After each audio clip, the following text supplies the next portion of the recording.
Vladimir Putin declares 2 separatist-controlled regions of Ukraine independent and sends in troops. The Biden administration backs away from harsh sanctions. And Justin Trudeau's crackdown on dissent in Canada isn't over yet. I'm Ben Shapiro. This is The Ben Shapiro Show.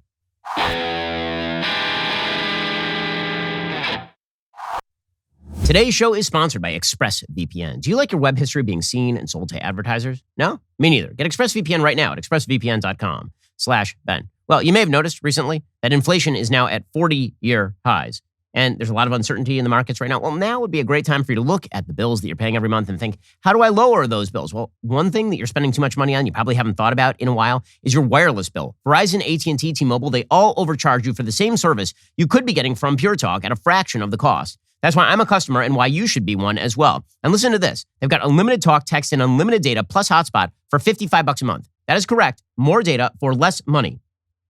Join the hundreds of thousands who are saving every month with Pure Talk. You can go to puretalk.com right now, find the plan that's right for you, and then find the phone that's right for you, or you can bring your own. They have great deals available. I got Pure Talk myself. I also got it for my parents. This month only, enter promo code Ben Shapiro. You will save an additional 25% off your first 3 months. That's puretalk.com. Promo code Ben Shapiro. Go check them out right now. puretalk.com. Promo code Ben Shapiro. And this month only, when you enter that code Ben Shapiro, you save an additional 25% off your first 3 months of Pure Talk USA coverage. Get away from the big guys and get over to puretalk.com right now. Alrighty, so over the past few days, Vladimir Putin has solidified his control over the Russian-backed separatist territories in Ukraine, Donetsk and Luhansk. The history of these regions we'll go into in just 1 second. Bottom line is this. One of the chief goals that Putin had when this conflict broke out was change the goalposts. So the goalposts started with, you should not essentially ingest more areas of Ukraine into Russia. It already annexed Crimea. These particular breakaway, quote-unquote, republics, which are essentially just Russian-backed dictatorships, Donetsk and Luhansk, these have been considered disputed territory by Russia and Ukraine for a while, really since 2014 and the Russian invasion of Ukraine under Barack Obama. Well, now it seems as though the West is kind of willing to just allow these territories to be considered Russian proxies for the foreseeable future without any real sort of serious consequences. At least this is how the West is signaling today. So over the weekend, President Putin ordered troops into 2 Russia-backed separatist territories in Ukraine, hinted at the possibility of a wider military campaign, and laid claim to all of Ukraine as a country, quote, created by Russia in an emotional and aggrieved address to the Russian people, according to the New York Times. Russian state television then showed Putin signing decrees late Monday recognizing the so-called Donetsk and Luhansk People's Republics and directing the Russian Defense Ministry to deploy troops in those regions to carry out, quote-unquote, peacekeeping functions, which is a way of essentially saying, all your base belong to us. Right? That's basically what Putin is doing in these areas. The order was condemned as a violation of international law and Ukraine's sovereignty by several nations at an emergency meeting of the UN Security Council on Monday night. But guess what? Russia sits on the UN Security Council, one of the most useless organizations in world history. Linda Thomas Greenfield, U.S. ambassador to the UN, said he calls them peacekeepers. This is nonsense. We know what they really are. It was not immediately certain whether the Russian troops would remain only on that territory controlled by the separatist republics or whether they would seek to capture the rest of the 2 Ukrainian enclaves whose territory they claim. And so it's unclear if a long-feared Russian full-scale invasion of Ukraine had already begun. Now, it doesn't really have to begin. The question is whether Putin has already won. Putin has already gotten the entire West to basically acknowledge that these particular regions are now Russian sovereign territory, or at least Russian satellite territory. The entire West has basically bought into the idea that Joe Biden said, supposedly mistakenly, just a few weeks ago, where he essentially said just the tip to Putin. Well, if you just take these, if it's a minor incursion, we won't do anything. You remember that Biden said this not this long ago. This is clip 9. This is like 3 weeks ago. He went out there in that somnambulant press conference and basically just said, okay, well, if Putin does something, are we really going to do that much about him if he just decides to, take a few territories here or there? The idea that NATO is not going to be united, I don't buy. I've spoken to every major NATO leader. We've had the NATO-Russian summit. We've had the OSCE has met, et cetera. And so I think what you're going to see is that Russia will be held accountable if it invades. And it depends on what it does. It's one thing if it's a minor incursion and then we end up having a fight about what to do and not do, et cetera. Okay, so he gave the game away several weeks ago, and Putin obviously picked up the signal.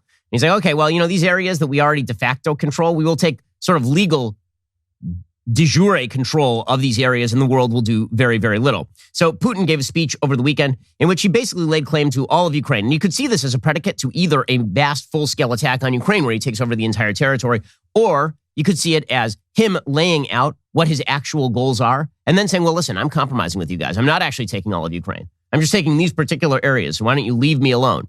And if that happens, my guess is that Putin gets away with it. Right? If he does the minor incursion that Joe Biden talked about and then had to try and backtrack, if he does that, I think that Putin probably wins. I think he probably gets away with it, and maybe he's already won. Because again, he just sent Russian troops directly into Ukrainian territory. Now, the fig leaf for years had been that these are Russian-backed separatist troops, that they're homegrown Ukrainian troops who are just sympathetic to the Russian regime. And then the Russians had been sending them materiel, and they'd been using them as in sort of a proxy war against the Ukrainian administration in the aftermath of 2014.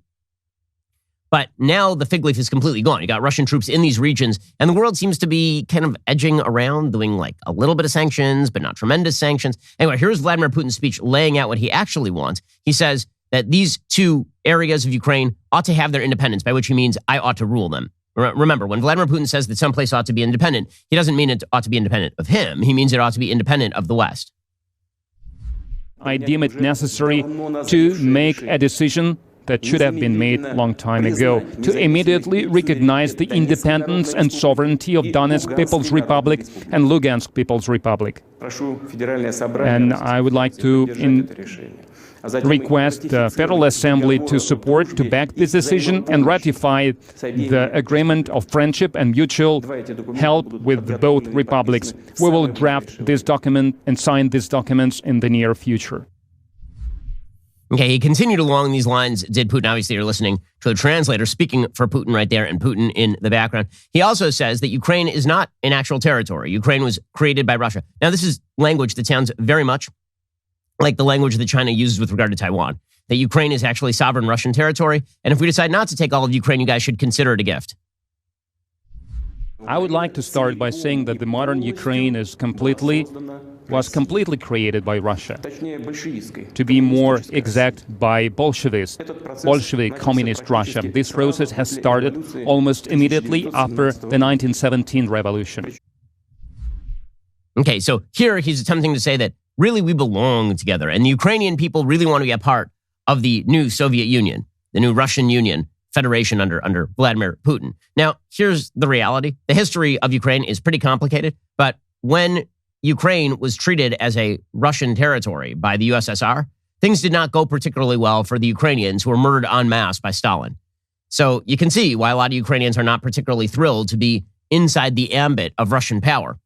Alrighty, coming up, we'll talk about the history of Ukraine because Putin is now claiming that it's just sovereign Russian territory. We'll get to that in one moment. First, you've heard me talk about the Ring video doorbell a lot. Well, it's not just the video doorbell, it's also Ring Alarm, which makes sure that all areas of my house are being watched at all times. It means I know what's going on in my house all the time. Ring Alarm is an award-winning home security system with available professional monitoring. Best of all, you can easily install it yourself. I did it myself. It's simple to set up. It is easy to use. I got all of the sensors for motion, doors, and windows that'll work on any house or apartment like yours. I get notified directly on my phone whenever anything is detected. That's why I've partnered with Ring. So like me, with Ring Alarm, you and your loved ones can rest easy knowing that Ring is helping to protect your home today. It's more than just security. You can add sensors that help protect your home from flood and freeze and fire as well. The best part? Professional monitoring gives the ultimate peace of mind. It's part of a Ring Protect subscription. There are no long-term commitments. If anything happens, professional monitoring will call you, can request emergency services, and that professional monitoring is an amazing deal. You get that award-winning professional monitoring for less money than most professional alarm companies. I rely on Ring all the time. I had a lot of people over at the house yesterday for a wonderful event.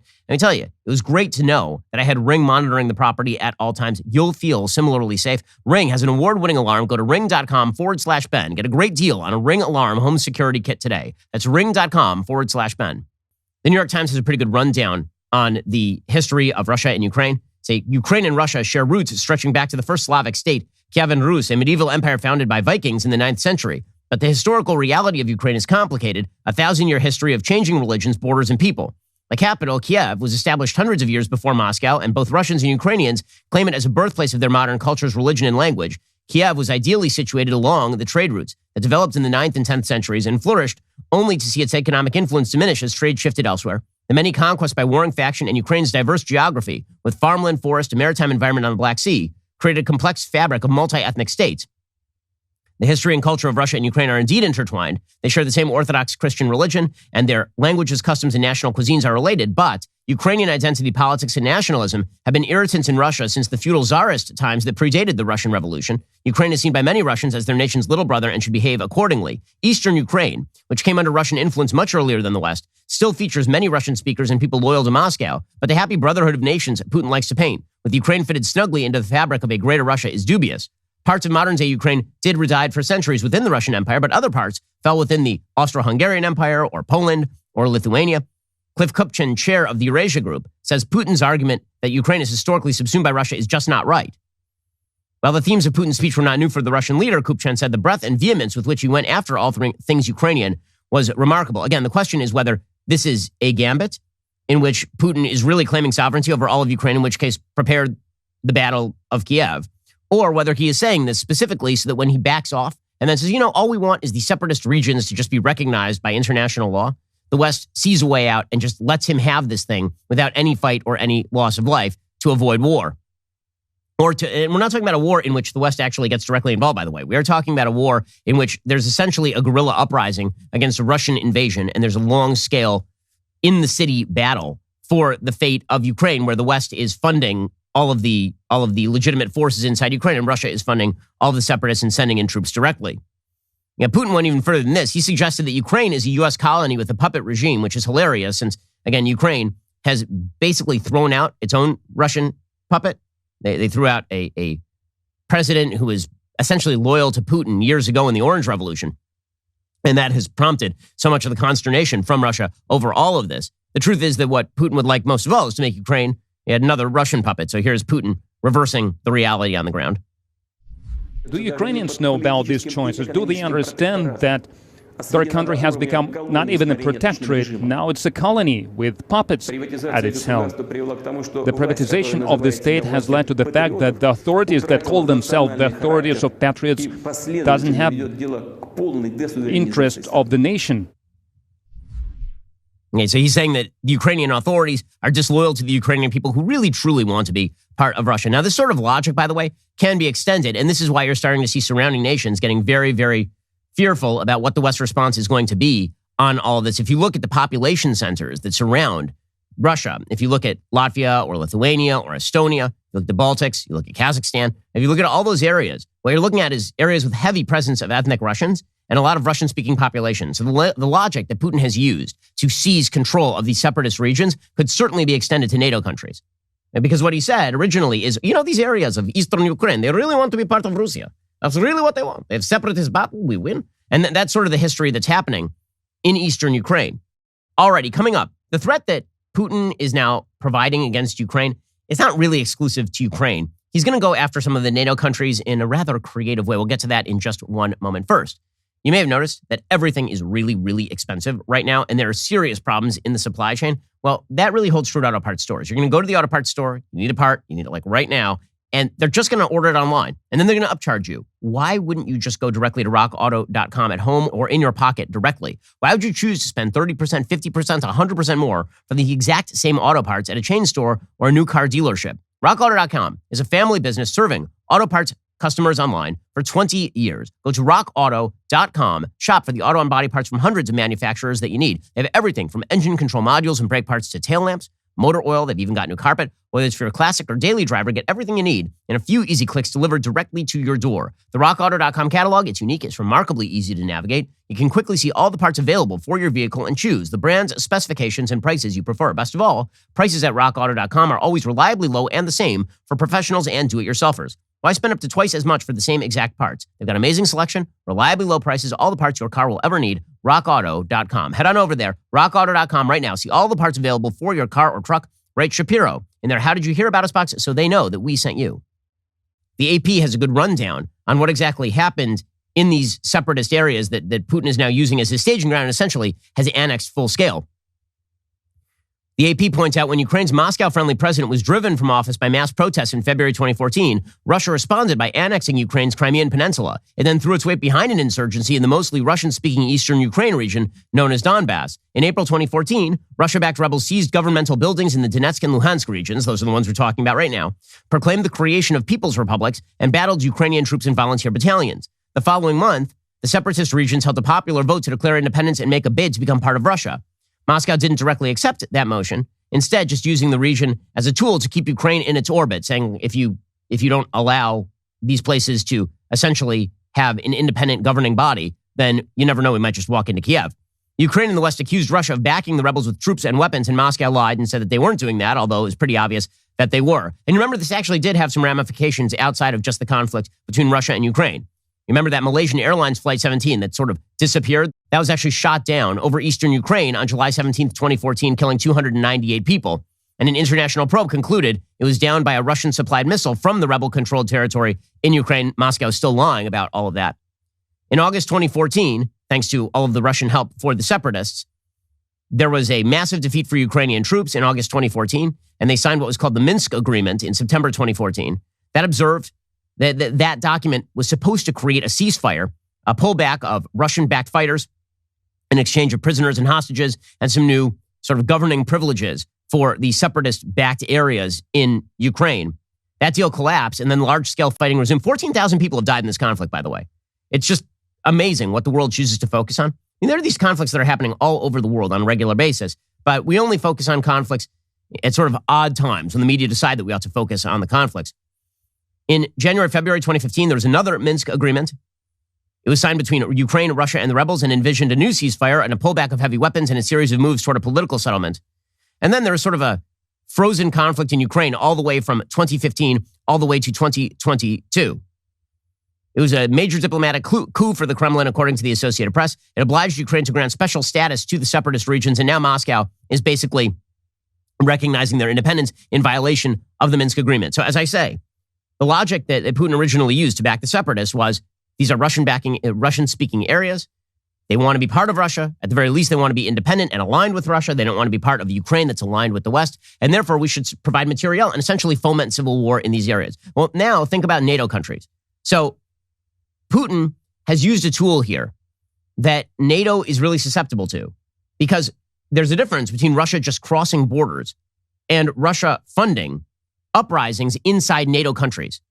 How do you intervene in a Latvian civil war? How do you intervene in a Lithuanian civil war? Does NATO activate when there are a bunch of separatists, quote unquote separatists, in some of the Baltic regions backed by Moscow? And then once they carve out areas, can Russia just walk into those areas without any sort of severe punishment? Because that's the pattern here. That's what we're seeing.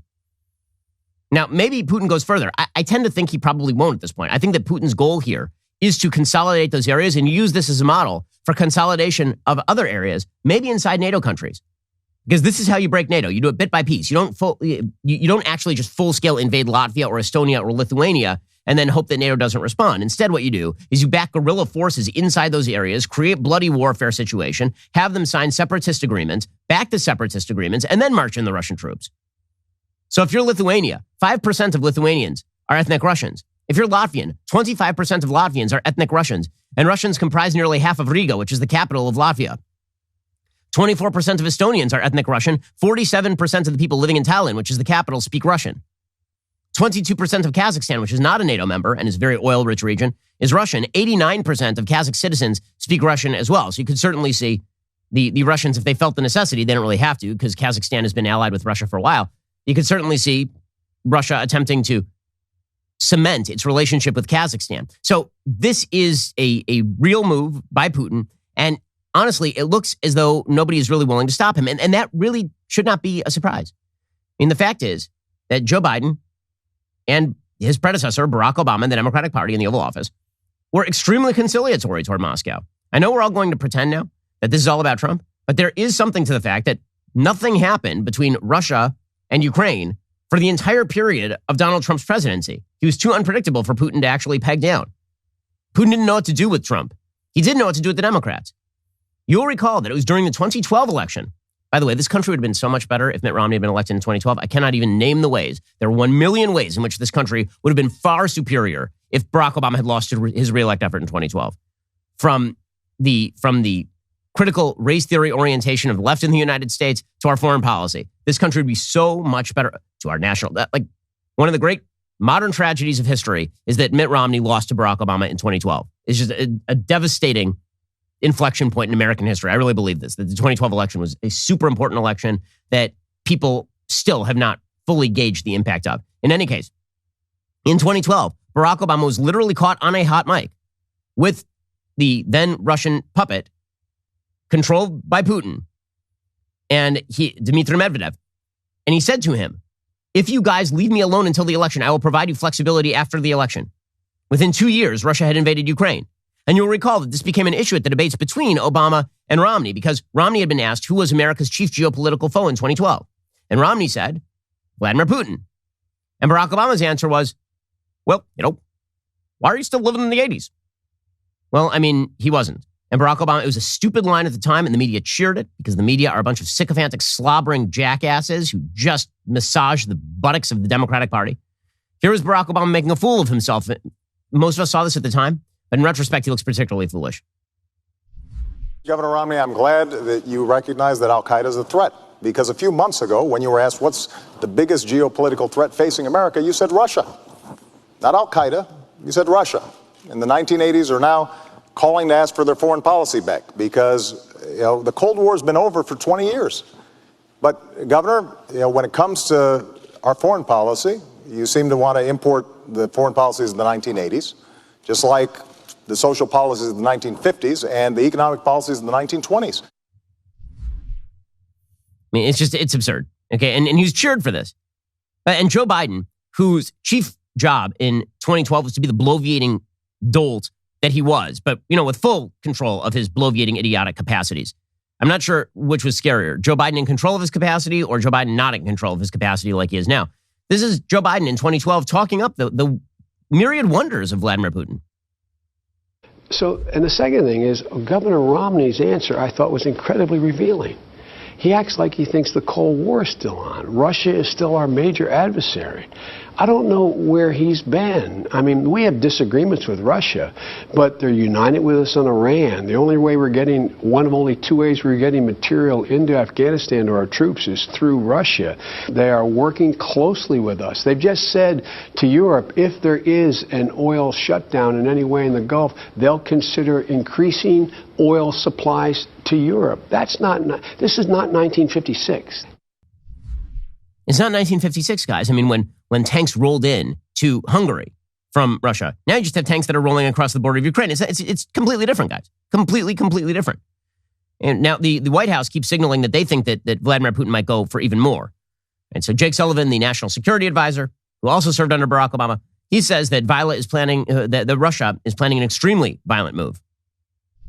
We believe that any military operation of the size, scope, and magnitude of what we believe the Russians are planning will be extremely violent. It will cost the lives of Ukrainians and Russians, civilians and military personnel alike. But we also have intelligence to suggest that there will be an even greater form of brutality, because this will not simply be some conventional war between two armies. It will be a war waged by Russia on the Ukrainian people to repress them, to crush them, to harm them. So how exactly is the West going to respond to any of that if Putin decides to go further? And how will the West respond right now when the simple fact is that the Putin-backed Russian forces have already essentially invaded? The invasion may already be over, and we're not even talking about it. It may be that Putin already got his goal, which was to effectuate the seizure of these particular territories in Ukraine because he wishes to actually use this as a pattern in order to foment exactly the sort of thing in some of the Baltic republics that are members of NATO. So you can break up NATO without actually having to fire a direct shot across the bow with regard to NATO. Alrighty, coming up, we'll get to the United States, our response. We are deploying our most valuable asset to try and stop all of this. You know who I'm talking about, Kamala Harris, of course. First, what if you could lower your mortgage rate without adding years to your loan? You could potentially save hundreds of dollars a month and tens of thousands of bucks long term. Well, fortunately for you, that is all possible when you call American Financing, America's Home, for home loans. You'll start with a free mortgage review from one of their salary-based mortgage experts so you can understand all of your home loan options. From flexible terms to competitive rates, even debt consolidation, they can do all of that and more. You can really save up to $1,000 a month, and you can choose any term, 10 years and over.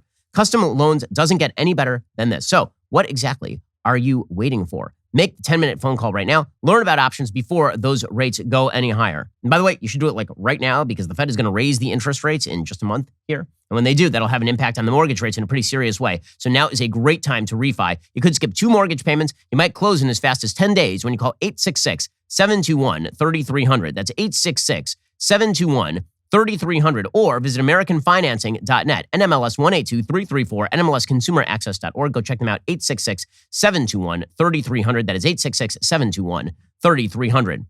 So how's the United States responding to this? Well, we did deploy Kamala Harris, one of our great minds on both domestic and foreign policy, to Munich to talk about what to do about Russia. And as always, she was a wild success.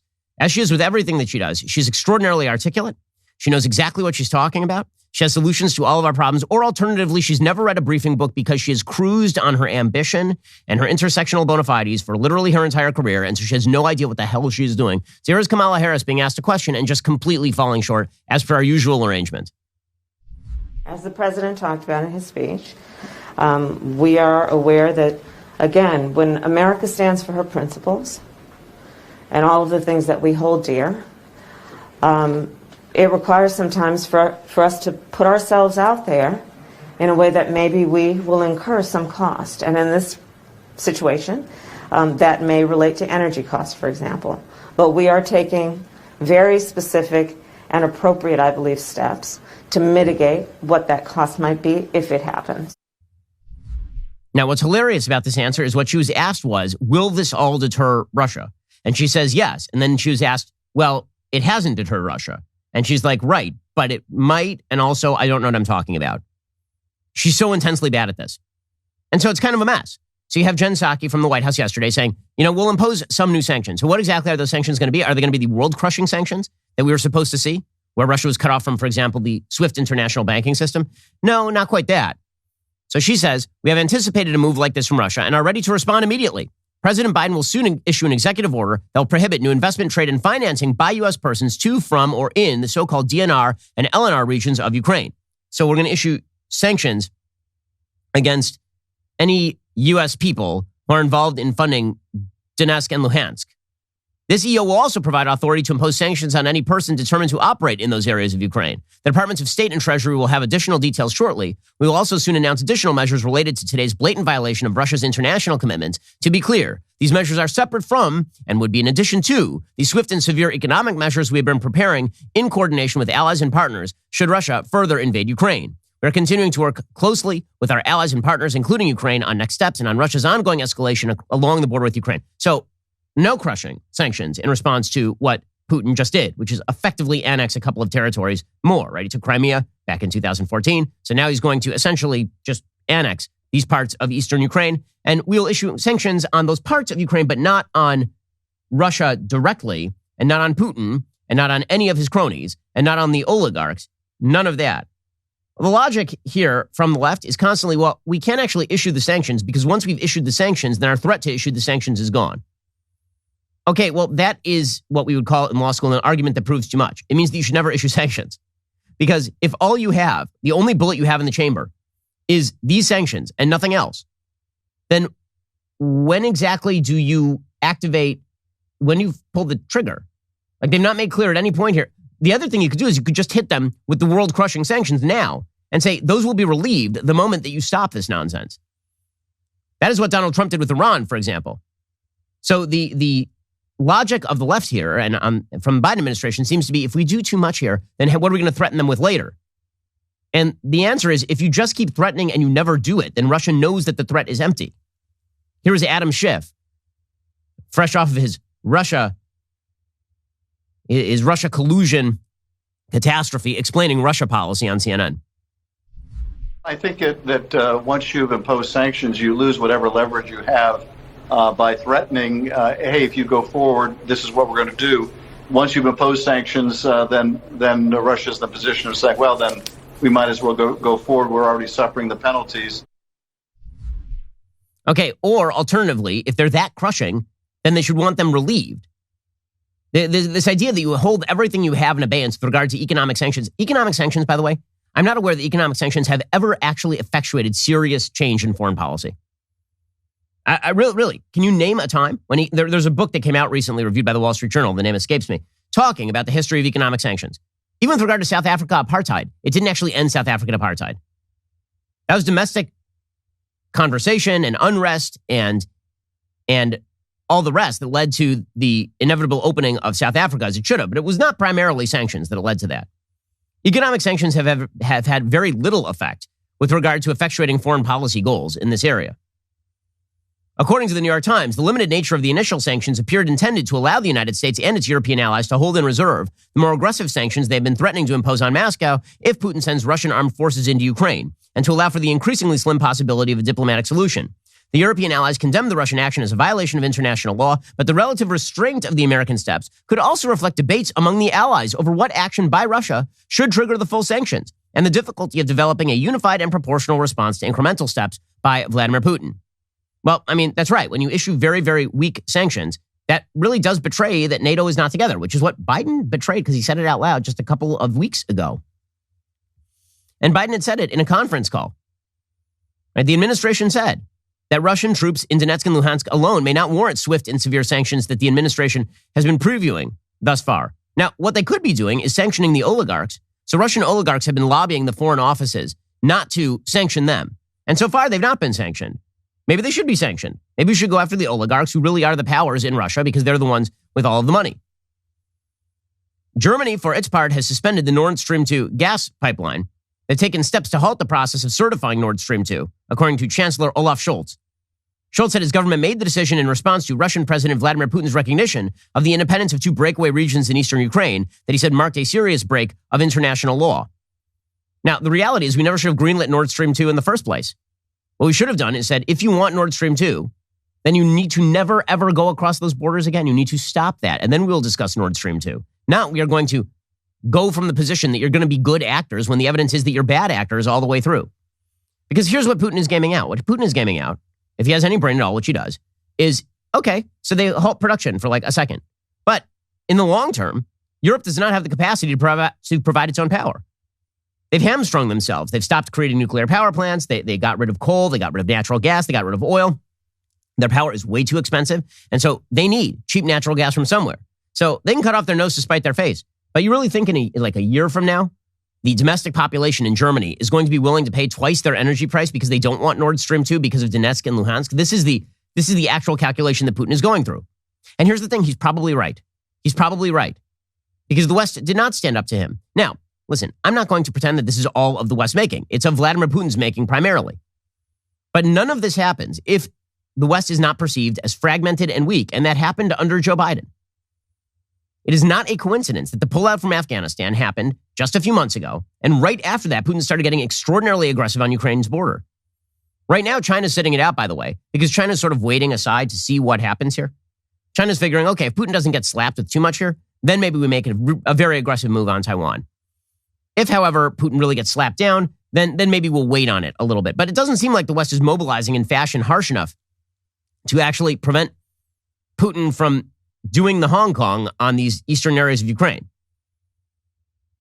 announcing some sort of domestic rule whereby he can then leverage that into full-scale control of areas of other countries or of other territories that were promised independence by treaty.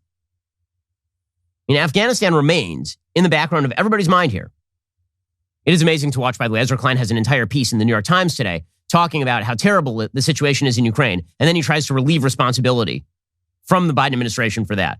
He literally opens his column, 95% of Afghans don't have enough to eat. Nearly 9 million are at risk of starvation. The UN's emergency aid request at more than $5 billion is the largest it has ever made for a single country. David Miliband, president of the International Rescue Committee, wrote, the current humanitarian crisis could kill far more Afghans than the past 20 years of war.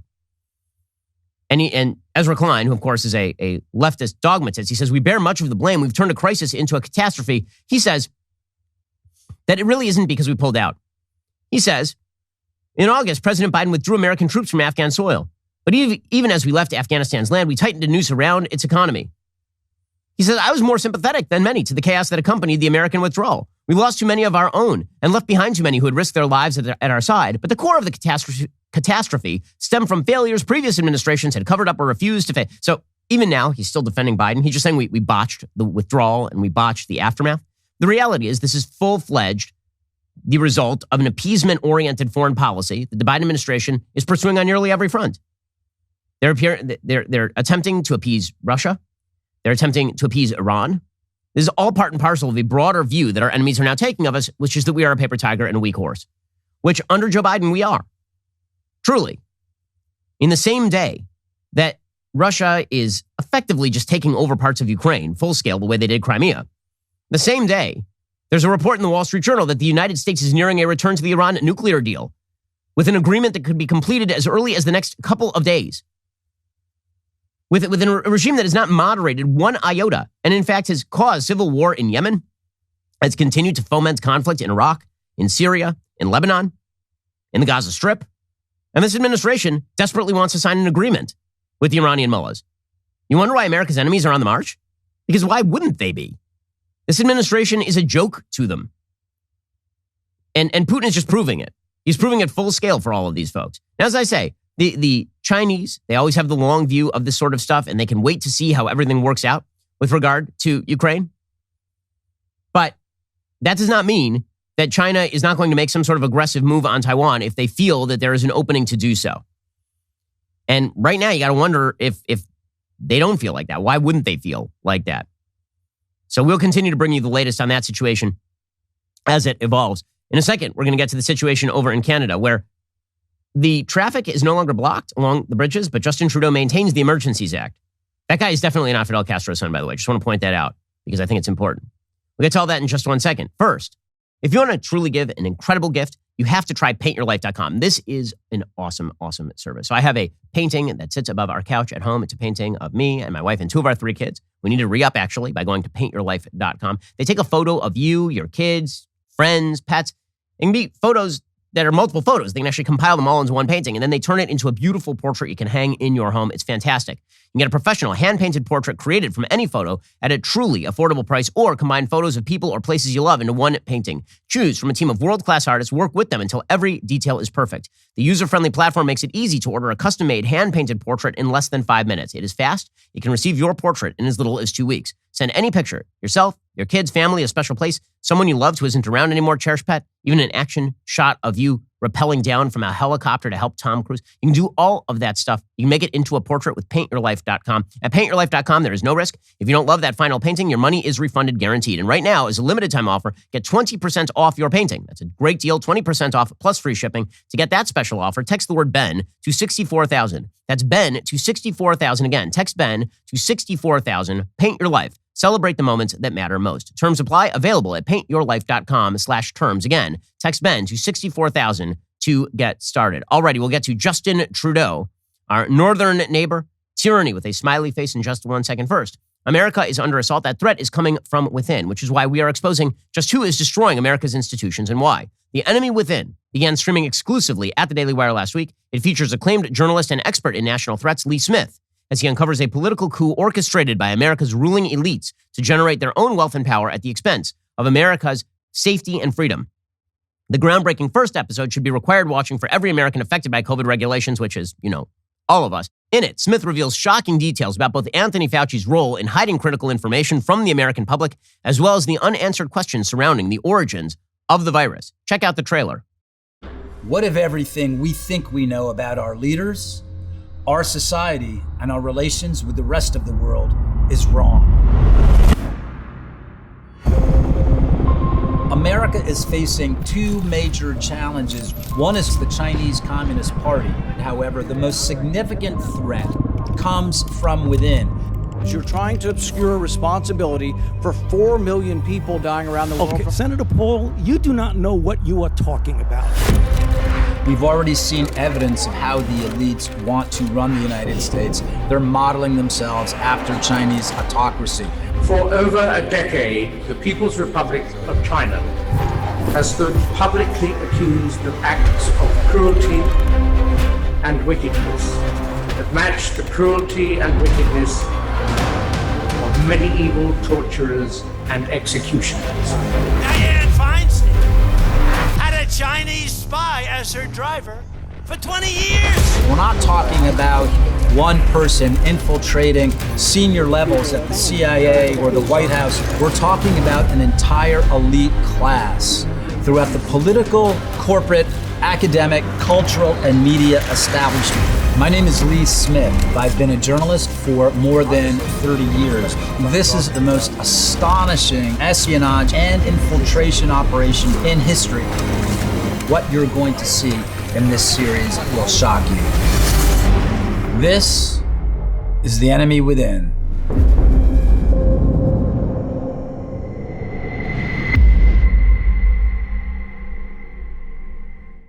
It's shocking stuff. It's tremendously important. Lee Smith does a great job with this. The Enemy Within is streaming now exclusively at The Daily Wire. So if you're not a member, now is the time to change that. Head on over to dailywire.com/subscribe and join us today. Also, there are a lot of excellent books that are just too controversial for your average publisher. Not here at The Daily Wire. That is why we have started our own publishing imprint called DW Books. And we are proud to be publishing 2 books that are actively fighting the left's monopoly on storytelling. The first is 12 Seconds in the Dark by Sergeant Mattingly. The book is the true story of what really happened the night of the tragic Breonna Taylor shooting. Mattingly is a 20-year police veteran. He takes readers inside his department's response and debunks the lies that have been recklessly shared with the public. DW Books is also publishing Fiery but Mostly Peaceful by Julio Rosas, who pulls back the curtain and sets the record straight on the Black Lives Matter riots that broke out across the country in 2020. Julio was reporting from on the ground. He gives his firsthand experience at the riots, exposing the media's attempts to convince Americans that the fatal and destructive riots were actually peaceful and wonderful and flowers and just great. I am grateful to have these brave truth tellers on board. Cannot wait for you to hear their stories. Both of those books are available for pre-order right now on Amazon or anywhere you buy books online. You're listening to the largest, fastest growing conservative podcast and radio show in the nation.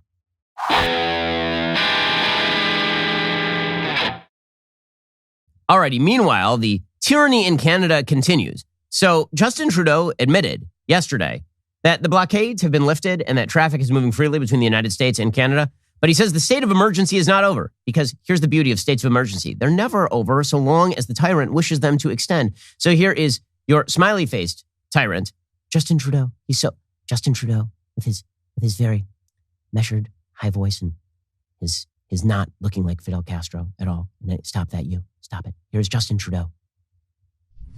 But even though the blockades are lifted across border openings right now, even though things seem to be resolving very well in Ottawa, this state of emergency is not over. It's never over. It's magic. So what is the state of emergency justifying at this point? According to the UK Daily Mail, a Canadian MP says the bank account of a single mom with a minimum wage job has been frozen because she donated $50 to the Freedom Convoy. Conservative lawmaker Mark Strahl says the mom, named only as Brianne, has had her life ruined for donating a small sum to the anti-vax mandates protest. Strahl shared Brianne's story as concerns grow that scores of ordinary citizens will no longer be able to pay for food and basics after their accounts were frozen for donating to a group of protesters. Brianne is a single mom from Chilliwack working a minimum wage job. She gave $50 to the convoy when it was 100% legal. She has not participated in any other way. Her bank account has now been frozen. This is who Justin Trudeau is actually targeting with his Emergencies Act orders. Right, but he says things like this. And even though he's worn blackface 100,000 times, as, a very convenient form of camouflage or something at Halloween parties, dressed up as a black person. And even though he's been a terrible prime minister that no one really likes, the emergency is not yet over. And in fact, says Justin Trudeau, if you voted against the invocation of the Emergencies Act, well, that just means that you don't trust the government to make important, momentous... Yes, that's correct. We don't trust the government to make important, momentous decisions because you suck at this. I can't imagine that anyone who votes no tonight is doing anything other than indicating that they don't trust the government to make incredibly momentous and important decisions at a very difficult time. Yeah, I do not trust you to make momentous and important decisions, like invoking the Emergencies Act for the first time since it was actually initiated. There was a predicate act, a predecessor act, that had been invoked a couple of times. This is the first time since 1970, when it was written, that it's actually been invoked, because there are a bunch of people who are setting up jacuzzis in the middle of the street in Ottawa. Ottawa's police chief, by the way, is just embracing this and just going full scale. He says, if you're involved in the protest in any way, we'll find you, we'll track you down. It doesn't matter if the protest ends. We'll track you down well after the end of that protest. And we will unleash all law enforcement powers at our disposal in order to... By the way, has this happened anywhere on earth with regard to the Black Lives Matter protests/riots that involve $2 billion in direct property damage in the United States? Has any police chief ever said anything remotely like this about Black Lives Matter? Of course not, because it's the cause that matters. It is not about the actual law violation. Here is Steve Bell, who is the Ottawa police chief, talking about this. If you are involved in this protest, we will actively look to identify you and follow up with financial sanctions and criminal charges. Absolutely. This investigation will go on for months to come.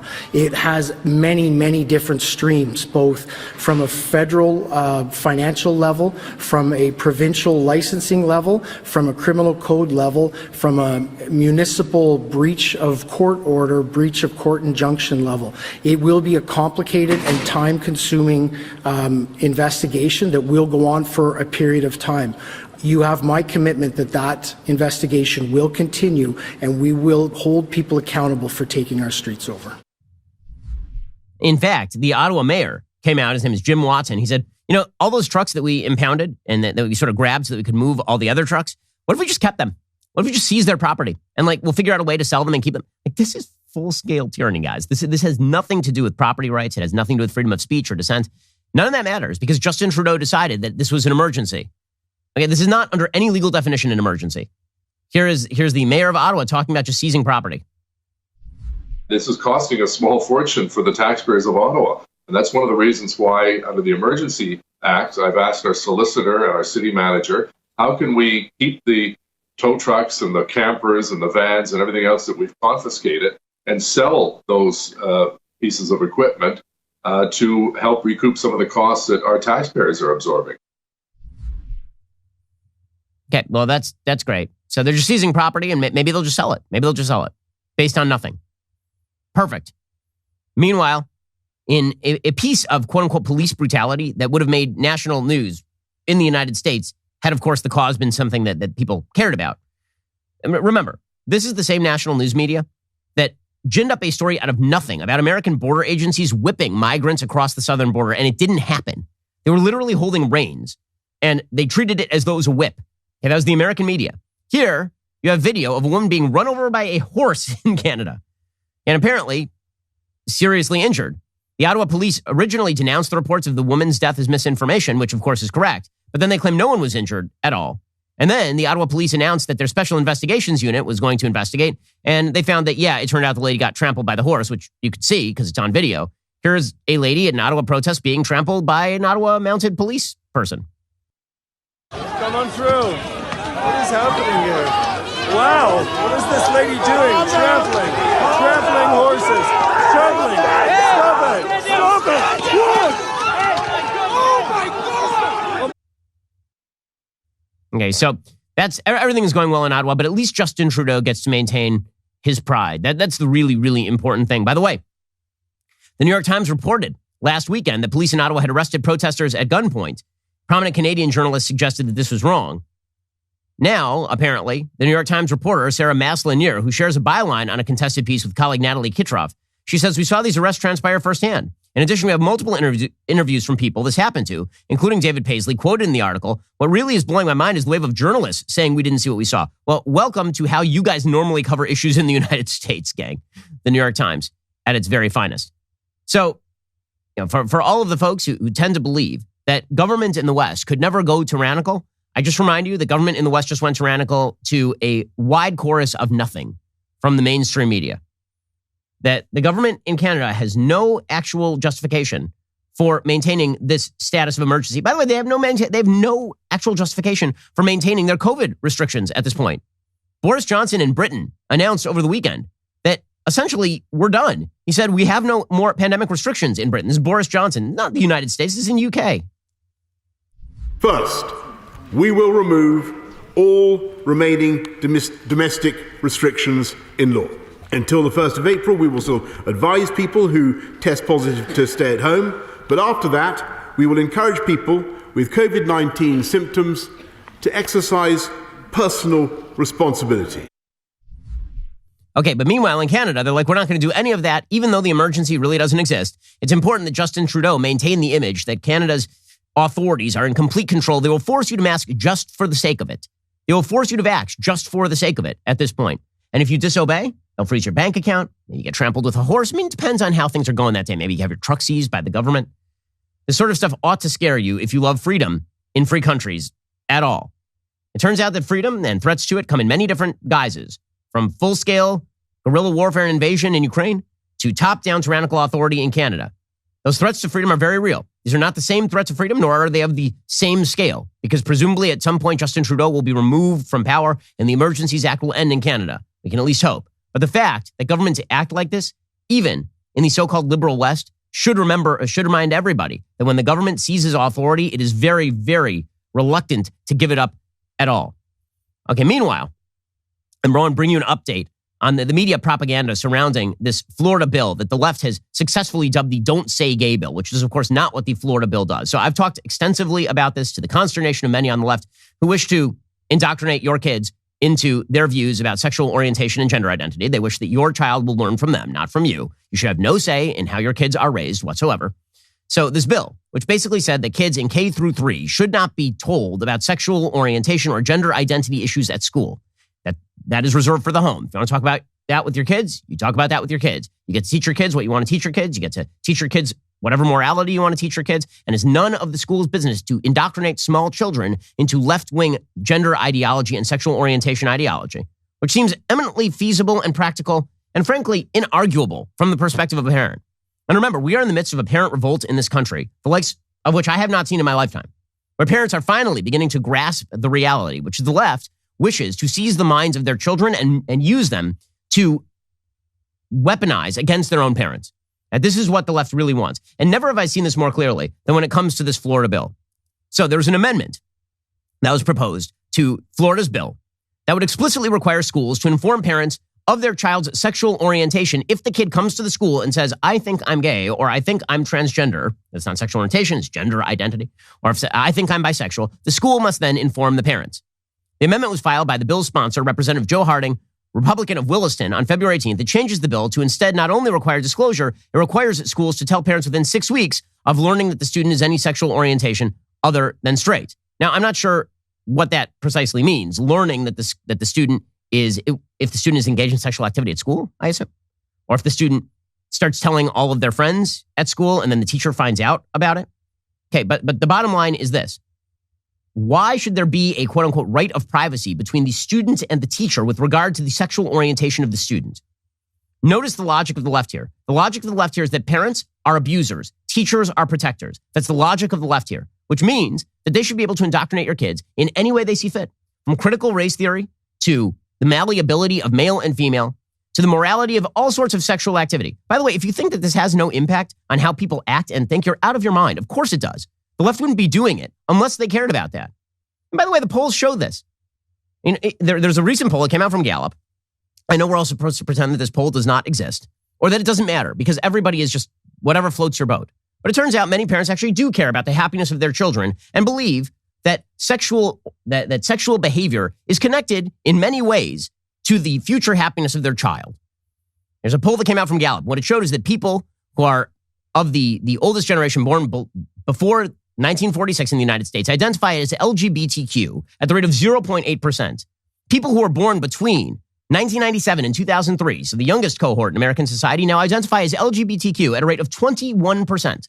Do you think that's evolutionary biology that's happened here? Or do you think that maybe this is social contagion and that this is the society essentially incentivizing people to identify this way and to build their entire personality and build their entire life around their sexual orientation and to experiment with as many different types of sexual experience as they possibly can, and teaching them that true fulfillment lies in hedonistic sexual desire rather than placing limits on what you experiment with and trying to build your life around, I don't know, getting married to a person of the opposite sex and having a family. Environment does matter here. To pretend that it doesn't is to ignore the actual data. The actual data suggests that this is not just biology. This is not just that 21% of people were always LGBTQ in 1946. It was just they were all repressed.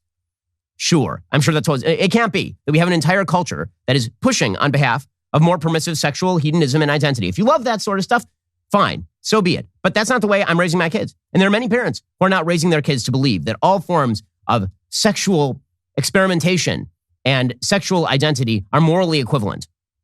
And you know what? It's not the job of the schools to cram that down. I care about my kids more than you do. I care about my kids more than the schools do. I care about my kids more than Gavin Newsom does. So Gavin Newsom believes that if your kid goes to school and tells the teacher, you know, I'm thinking I might be bisexual, or I'm thinking I might be a member of the opposite sex, the teacher has no duty to tell the parent whatsoever. And if you say that the teacher has a duty to tell the parent that and actually allow the parent into the circle that the parent ought to be the head of, because the parent is the person who has a duty to the child. And you have delegated that duty to the teacher only insofar as the teacher does the will of the parent in educating the child. Gavin Newsom believes that the parents are the enemies of the kids. That's what he believes. He tweeted out, "This is nothing short of state-sponsored intimidation of LGBTQ children. It will put kids who are already navigating stress in physical and psychological danger. For the sake of these kids, don't do this, Florida." So the idea is that parents should have no authority over children, none.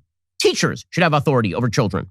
Parents are child abusers. Now, there's been no evidence in the state of Florida. Like if a kid goes home and says, "I'm gay, mom and dad," and they beat the hell out of the kid, that's child abuse, and CPS shows up.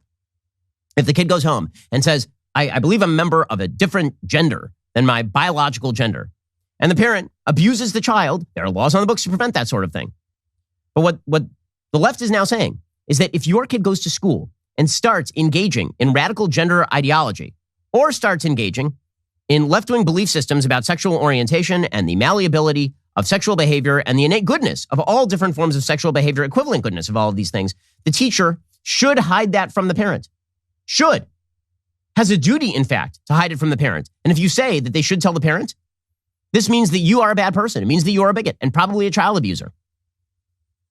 You know, the militant attempt to separate kids off from their parents is despicable. It's the worst thing going on in American life right now. The worst thing going on in American life right now is an attempt by the left to suggest that parents do not have any duty or authority over their kids, that the state has the duty and the authority, and therefore can protect kids from their parents without any accusation or evidence of any abusive behavior on the part of the parent. That's vile. According to WFLA, the amendment instructs revision by replacing the relevant section with protocol for how school leaders can develop a plan using all available governmental resources to tell parents of their child's sexual orientation through an open dialogue in a safe, supportive, and judgment-free environment that respects the parent-child relationship and protects the mental, emotional, and physical well-being of the child. So they're trying to portray this as though you call the parent in, the kid says they're gay. You call the parent in and you say, "This kid says he's gay, beat him." No, it's not. It literally says, through an open dialogue, this is the language of the bill, through an open dialogue in a safe, supportive, and judgment-free environment that respects the parent-child relationship and protects the mental, emotional, and physical well-being of the student. It bears mentioning the state of Florida already makes it mandatory for teachers and other school personnel to report cases of abuse to the Florida Department of Children and Family Services.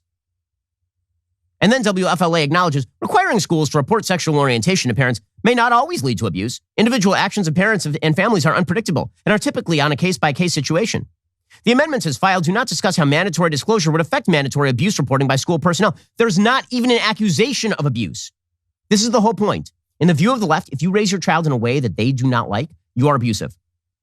That is the assumption. The assumed baseline is that you are an abuser of your own child if you teach your kids morals and values the left does not like. And the morals and values the left likes is that all sexual orientation is fluid, all gender identity is fluid, and all of it is equally morally equivalent. And not only that, all is equally likely to lead to human happiness. And in fact, if you say no, this makes you less likely to lead to human happiness. And if you don't indoctrinate your kids in this, then we will forcibly take your kids away from you, and we will indoctrinate your kids in this. And we'll never inform. So the rule that the left would prefer, like in the state of California, is your kid needs an Advil because they have a headache. Can't do it. Can't do it. You're a minor. Can't give you a medicine without calling your parents. You come in, you say, "I'm transgender." Not only will we not call your parents, we'll refer you to a Planned Parenthood so you can get some testosterone. That is the world that the left would like to build. And this is part and parcel with a broader leftist vision, which is to pervert the minds of children against their parents via the mechanism of state schooling. This is what the radical left would want, and increasingly what the mainstream left would want. Because otherwise, what is here to object to? Seriously, what's here to object to? Again, there are abuse laws on the books. They exist in every state in America. You are saying that parents cannot be trusted, teachers can be trusted. I would love to see the evidence of this. Really, what is the evidence? What on a percentage basis? On a percentage basis, not an absolute basis, because parents are parents and there are many of them, many more parents than teachers.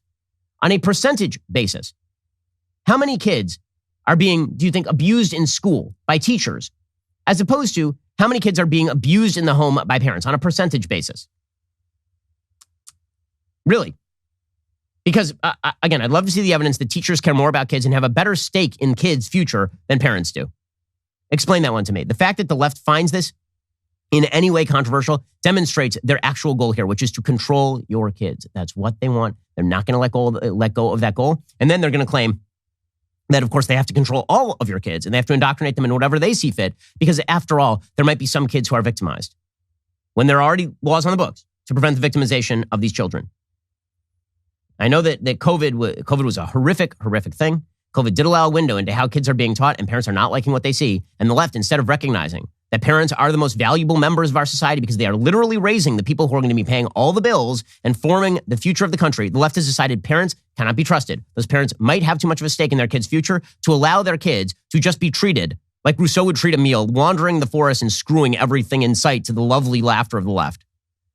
It's an amazing, amazing thing. Alrighty, we'll be back here later today with an additional hour of content. In the meantime, go check out our newest podcast, Morning Wire. On today's episode, they report on the homelessness crisis in California. That episode is available right now on Apple, Spotify, or wherever you listen to podcasts. Make sure to tune in. I'm Ben Shapiro. This is The Ben Shapiro Show.